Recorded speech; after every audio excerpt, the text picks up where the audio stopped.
कुछ बच्चे जो कि डर के मारे घर में छुपे हुए हैं, लेकिन बाहर से कुछ अजीब सी आवाजें उन्हें बार बार उसी बारे में सोचने पर मजबूर कर रही है जिन कारणों से वो यहाँ पर छुपे हैं। इन्हीं में से एक जिमी नाम का लड़का भी है जिसका कि ये घर है। उसकी माँ कुछ देर बाद कमरे में आकर उसकी छोटी बहन को वहीं छोड़कर चली जाती है। सभी से कहती है कि एकदम शांत बैठे रहना, लेकिन उनके जाने के कुछ वक्त बाद बाहर से तेज सायरन की आवाजें आने लगती है। घर की दीवारों पे ऐसा लग रहा है जैसे मानो कोई तोप के गोले दाग रहा हो। बहुत देर हो गई। गेट तोड़कर अंदर कुछ हैवान घुस आए जो थे तो इंसान ही, लेकिन अब जानवर बन चुके हैं। उन्होंने वहां बैठे हर एक बच्चे को नोच नोच के खा लिया और किसी को नहीं बख्शा। सिर्फ जिमी था जो गेट के पीछे छुपा था, जिसके कारण वो बच जाता है और फौरन भागकर कमरे में आ गया। आते ही उसने देखा कि गेट पर उसकी माँ खड़ी है जो उससे कह रही है कि बेटा यहाँ मत आओ, अंदर जाओ फौरन। जिमी उनकी बात का जवाब दे ही रहा होता है कि इतने में पीछे से वही जानवर आ गए जिन्होंने उसकी आंखों के सामने उसकी माँ को इतनी बुरी तरह से नोचा कि जिमी ने अपनी नजरें तक फेर ली। लेकिन यहाँ सिर्फ यही नहीं हुआ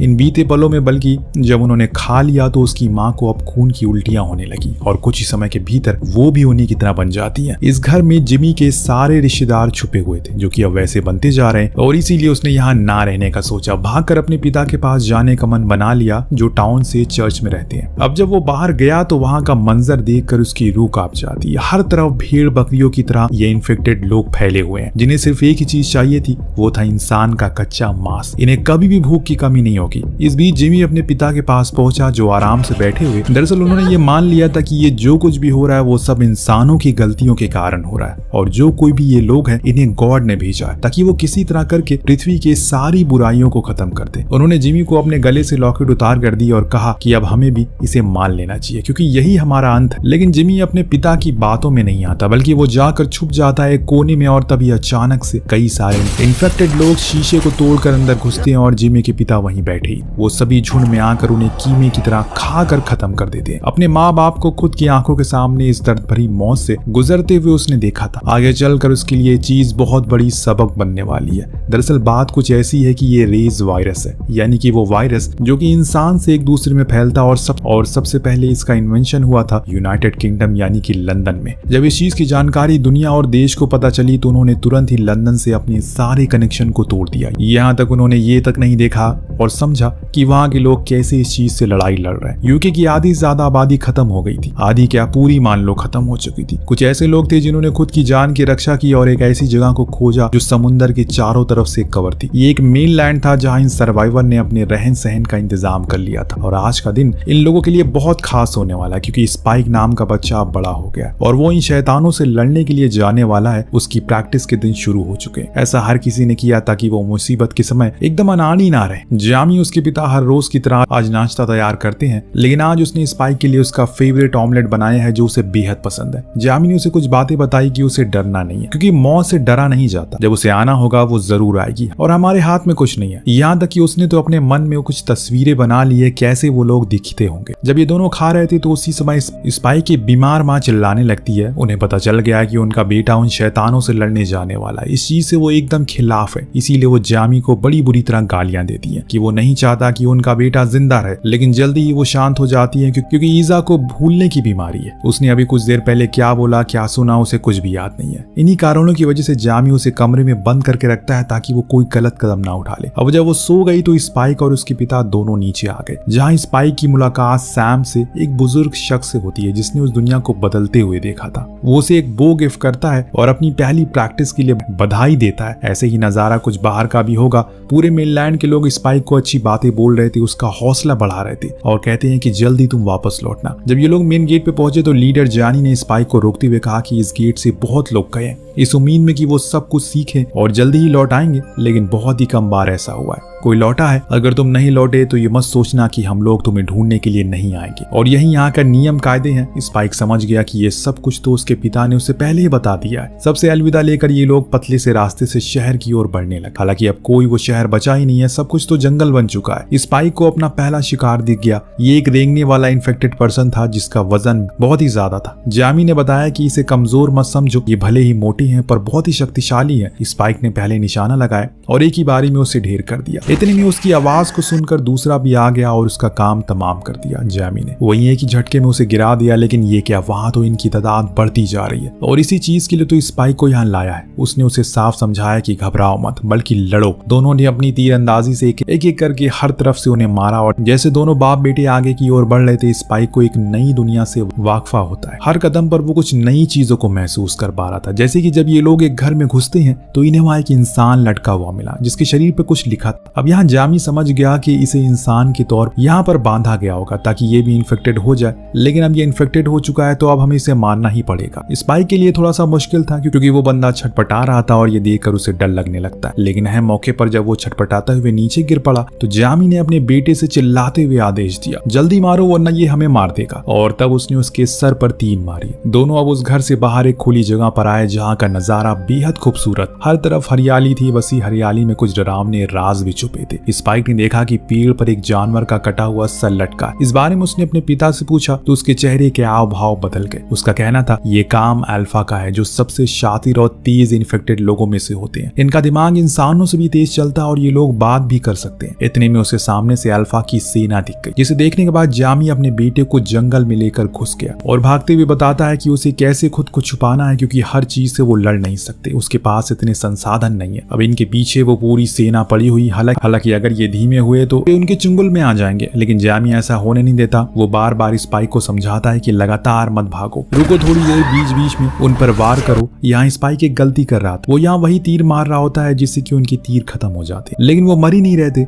ये देखकर उसके पिता ने समझाया सिर्फ और सिर्फ दिल पे वार करो और कहीं नहीं। सांसें फूल चुकी थी इनकी, अब उसकी ओर नहीं भागा जा रहा, इसीलिए ये लोग एक पुराने घर में आकर छुप गए जहाँ इनकी जान तो बच गई, पर अल्फा इतने बेवकूफ नहीं थे, वो बाहर घेरा बनाकर खड़े हो जाते हैं। कई घंटे बीत जाने पर ये अभी भी वैसे ही छुपे थे। इस बीच में स्पाइक ने अपने पिता से कुछ सवाल किया। जिस रास्ते से ये लोग यहाँ आए थे और वहाँ उसने कुछ लोगों को देखा तो पूछा कि वो कौन थे, तो जामी ने बताया कि हमारे ही लोग हैं जो पहरेदारी दे रहे हैं ताकि कोई खतरा ना हो। तो वहीं दूसरी ओर एक आग भी धधक रही है, तो उसके बेटे ने उसका भी पूछा, लेकिन जामी ने उसका जवाब नहीं दिया, बस बात को टाल दिया, ये कहकर कि शायद वो प्रकृति के कारण लग गई होगी। बातों ही बातों में इसने उसे समझाया कि हमें कभी भी अपने तीरों को बर्बाद नहीं करना है, वरना हम निहत्थे हो जाएंगे और फिर हमारे पास कुछ नहीं बचेगा खुद को बचाने के लिए। अब रात में स्पाइक को एक बुरा सपना आता है जिसमें वो देखता है कि उसकी माँ उसकी आंखों के सामने पानी में डूब रही है और आसपास वही अल्फा खड़े हैं। इतने में अचानक से तेज आवाज को सुनाई देती है, पूरा घर कांपने लगता है, ऐसा लगता है कि मानो भूकंप जैसा कुछ आ गया हो। पर जामी को पता था ये क्या है, दरअसल बाहर जानवरों का झुंड दूसरी तरफ जा रहा होता है। जामी फौरन उसे लेकर बाहर निकल आया क्योंकि ये घर किसी भी समय गिर जाएगा, लेकिन दिक्कत ये नहीं थी बल्कि वो इन्फेक्टेड लोग इधर ही आ जाएंगे, इसीलिए उसने उसे भागने को वापस मेनलैंड की तरफ कहा क्योंकि आज एक रात की ट्रेनिंग पूरी हो चुकी है। दोनों जल्दी से किनारे तक आ गए और इन्हें मेनलैंड तक जाने का जो रास्ता था वो पानी से ढक चुका है। पानी ज्यादा गहरा नहीं था, इसीलिए दोनों उस पर चलते रहते हैं। स्पाइक बहुत खुश था, उसने आज अपनी ट्रेनिंग पूरी कर लिया, वो एक काबिल शिकारी बन चुका है। जामी भी अपने बेटे के लिए खुश था, लेकिन ये दोनों ही खतरे से अनजान थे जो इन्हें एक पहाड़ी की चोटी से देख रहा था। ये अधेड़ उम्र का अल्फा था जिसकी ताकत, रफ्तार, चालाकी एक नॉर्मल अल्फा से 2 गुनी थी। जब उसने देखा कि ये दोनों जा रहे हैं तो वो पूरी रफ्तार से इनकी तरफ भागने लगा। अभी तो उन दोनों को कुछ नहीं पता, लेकिन जब इनकी तरफ हजारों चमगादड़ उड़कर आने लगे तब इन्होंने पीछे देखा, भांप लिया कि वो अल्फा है और वो भी बड़ा वाला। इसीलिए अभी सिर्फ एक ही उपाय है, वो है भागो। अब दोनों अपनी पूरी ताकत से वहां से आगे की ओर बढ़ते हैं, लेकिन आखिरी समय पर स्पाइक गड्ढे में गिर जाता है जिसे उठाने के चक्कर में थोड़ी देर हो जाती है और तब जामी अपनी सीटी बजाने लगा जिससे कि मेनलैंड के लोगों को पता चल गया कि वो लोग आ रहे हैं। सभी फौरन अपनी तैनाती पर खड़े हो गए, लाइट ऑन कर दिया और अभी वो उनसे थोड़ी दूर था, इसीलिए निशाना लगा पाना इतना आसान नहीं। वो उसे थोड़ा नजदीक आने देते हैं, लेकिन वो दोनों की सांसें अब अटकने लगी है क्योंकि वो बहुत देर से भागे जा रहे हैं। आखिर में वो समय आ ही गया, वो वहीं गिर पड़े क्योंकि अब उनसे और भागना असंभव था। तब जामी ने अपने बेटे को आदेश दिया कि अब तीर चलाओ। उन सभी ने तीर तो चलाई जिससे कि वो गिर पड़ा और लेकिन फिर वो खड़ा हो गया। तो अब वो समझ गए कि इसके लिए उन्हें अपनी असली हथियार निकालना पड़ेगा। 100 तीर से बनाई एक आग की तीर जिससे जब इन्होंने दागा तो वो जाकर उसके सीने में घुस गई। फाइनली वो वहीं मारा गया और ये दोनों बच भी गए। स्पाइक तो सभी के लिए अब हीरो बन चुका है, हर कोई उसकी कहानी सुनने को बेताब था। जामी तो अपने बेटे की तारीफों के पुल बांधे जा रहा था। उन्होंने तो स्पाइक को शराब भी पिला दी जो कि उसे हजम नहीं हुई और बाहर आकर उसने उल्टियां कर दी। उसी समय उसने अपने पिता को देखा जो कि दूसरी औरत के साथ वो सब कर रहे हैं जो उन्हें उसकी माँ के साथ करना था, और ये चीज उसे अंदर से तोड़ देती है। इसीलिए वो सीधा घर को आया जहाँ सैम था, उसकी माँ की देखभाल कर रहा था। उसने सैम को पूरी कहानी बताई और आखिर में उसे आग का जिक्र भी किया जो जंगल में जल रही थी। इस बारे में उसने पिता ने उसे बताने से इनकार कर दिया, लेकिन सैम ने बता दिया कि वो डॉक्टर किल्सन होंगे। सुबह हुई तो स्पाइक ने हिम्मत जुटाई और अपने पिता से पूछ लिया कि आखिर वो इसकी माँ को किसी डॉक्टर को क्यों नहीं दिखा रहे। जैमी ने जवाब में कहा क्योंकि यहाँ कोई डॉक्टर है ही नहीं। इसका जवाब तो पहले से स्पाइक के पास था।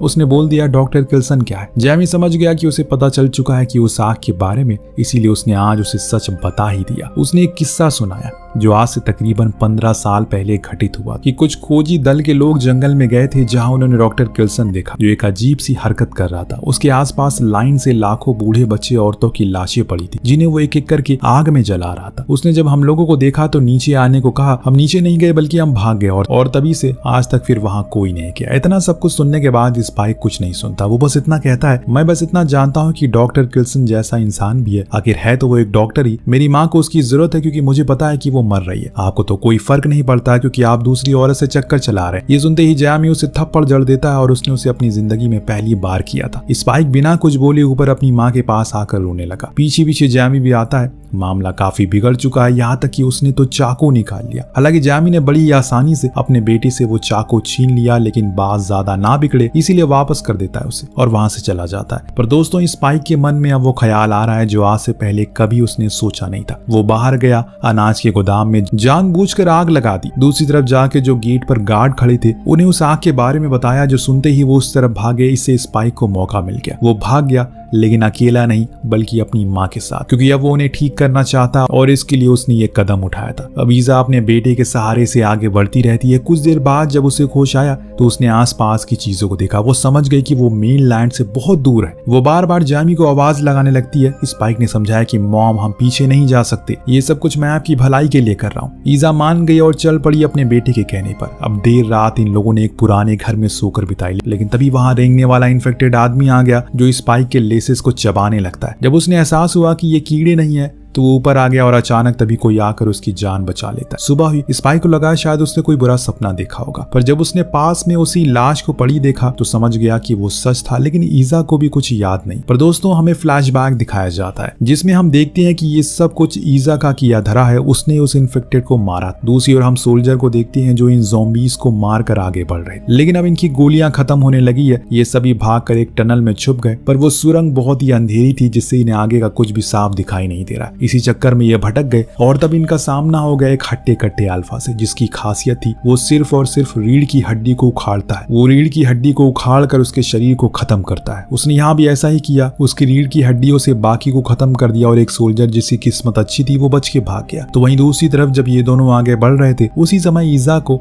ऐसा भ्रम होने लगा कि स्पाइक उसका पिता है। वो उसके साथ ऐसे बात करने लगती है जैसे वो अपने पिता से बात कर रही है। अचानक उसी समय वहां एक कमजोर सा इन्फेक्टेड इंसान आ गया जिसे स्पाइक ने मार तो दिया, लेकिन ये सिर्फ शुरुआत थी क्योंकि खेत में बहुत से ऐसे छुपे थे और इसीलिए इन्हें भागना पड़ा। भागते भागते ये एक पेट्रोल पंप पर आकर रुके, पर उसके अंदर तो मीथेन गैस फैली हुई थी जिसकी महक से ये बेहोश होने लगते हैं। बाहर नहीं जा सकते क्योंकि चारों तरफ इन्हें घेर लिया गया है। ऊपर से ईजा जिसके सर में बहुत तेज दर्द उठने लगा है। उसी समय माइक, वही सोल्जर जो बच गया था, वो ऊपर से इन्हें खींच लेता है और पूरे गैस स्टेशन को उड़ा देता है। अब माइक ने बताया कि वो रास्ता भटक चुका है। क्या वो उसे रास्ता बता देगा? स्पाइक को तो खुद रास्ते नहीं, वो तो सिर्फ आग का पीछा कर रहा है जो सालों से जल रही है। माइक को भी सहारा मिल गया था, इसीलिए वो इनके साथ चलने लग गया। उसके पास फोन था जो स्पाइक ने पहली बार देखा था और वो चौंक गया। आखिर ये क्या चीज है? माइक ने बताया कि ये काम की चीज है लेकिन अभी इसका कोई इस्तेमाल नहीं है क्योंकि ना ही कोई सिग्नल है ना ही कोई बैटरी है। इतना कहकर उसने फोन फेंक दिया। इसके बाद ये तीनों आगे बढ़ते हैं। कुछ ही दूरी पर इन्हें एक पुरानी ट्रेन खड़ी मिली जो कभी अपनी मंजिल तक पहुंची ही नहीं। उसी के अंदर ईजा को कुछ आवाजें सुनाई देती है, जिसका पीछा करते हुए वो करीब गई तो देखा कि वहां एक अल्फा औरत एक बच्चे को जन्म देने की कोशिश कर रही है, लेकिन अकेले वो इस काम को कर नहीं पा रही है। तब ईजा ने उसकी मदद की और ऐसा दिखाया कि वो उस बच्चे को कुछ नहीं करेगी। उस औरत ने बच्चे को जन्म दिया। बाद में वो अपने असली रूप में आ गई, लेकिन इससे पहले कि वो कुछ करती माइक उसे शूट करके मार देता है। लेकिन दोस्तों, इस गोली की आवाज से वहां कोई आ गया था और ये था अल्फा सेना का राजा जो बेहद विशाल और खतरनाक था। जब उसने अपनी पत्नी को मरा हुआ देखा तो पागलों की तरह इनके पीछे पड़ गया। स्पाइक पूरी कोशिश करता है अपनी माँ को बचा पाए, पर उसकी तीरों का असर उन पर कुछ हो ही नहीं रहा था। तब उसने मन बनाया कि अब उन्हें ट्रेन के नीचे भागना होगा और इसीलिए ये दोनों वहां से भाग आए, पर उसने माइक को मार दिया और उसके सर को उखाड़ डाला। बाहर आते इनके सामने खड़ा था डॉक्टर किल्सन जो उस अल्फा को एक तीर मार के बेहोश कर देता और बताता है उसने अपने शरीर पर आयोडीन लगाया हुआ है जिससे कि वो इन्फेक्शन से दूर रहता है। अब वो अल्फा बेहोश की हालत में वैसे ही खड़ा रहता है और ये लोग वहां से चले जाते हैं। रास्ते में स्पाइक ने उसे बताया क्या वो उसकी माँ को ठीक कर सकता है। इतने में इनके सामने एक ऐसी चीज आ गई जो बेहद ही अजीब थी। ये बोन टेम्पल था जो डॉक्टर ने पिछले 21 सालों में बनाया था। ये उन लोगों का मंदिर मंदिर है जो कभी न कभी किसी न किसी समय पर इन्फेक्टेड का शिकार होकर मारे गए। इसके बाद उसने उस नवजात बच्ची के बारे में पूछा। जब उसने उसे देखा तो बताया कि इसकी मां ने इसे इन्फेक्शन से बचा लिया। इसके बाद वो ईजा को देखकर बताता है कि उसे लाइलाज बीमारी है और वो लास्ट स्टेज पर है। और ये सुनकर वो रोने लगी और बार बार स्पाइक की तरफ देखती रही। उसके मन में सिर्फ यही चल रहा था कि अब उसके बेटे का क्या होगा। उसके सिवा तो उसका यहाँ कोई नहीं बचा। स्पाइक भी परेशान था कि अब उसकी माँ का इलाज कैसे होगा, लेकिन डॉक्टर बताता है उसे अब इस दर्द भरी जिंदगी से छुटकारा पा लेना चाहिए। ऐसी जिंदगी से अच्छा है कि एक सुकून की मौत हो। ईजा भी समझ गई थी कि अब वो ज्यादा दिन जिंदा नहीं रहेगी, इसीलिए उसने अपने बेटे को एक आखिरी बार गले से लगा लिया और उस बच्ची को सौंप दिया ताकि अब वो उसकी रक्षा करे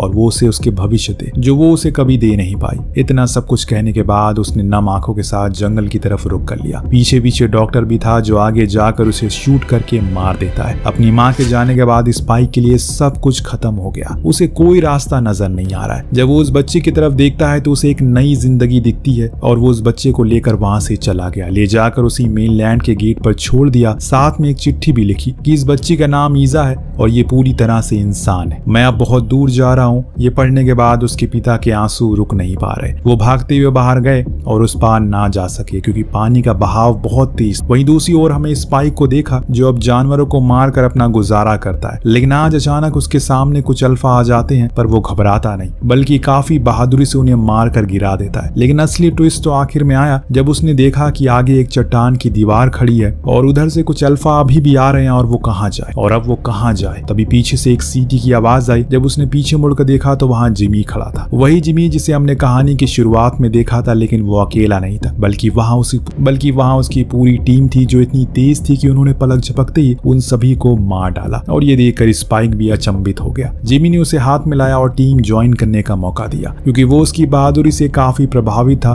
और इस बात को वो भी मान जाता है। और इसी के साथ ये कहानी यहीं पर समाप्त होती है। आपको कहानी कैसी लगी हमें कमेंट करके जरूर बताएगा। मिलते हैं अगले वीडियो में। Thank you so much watching. Peace out.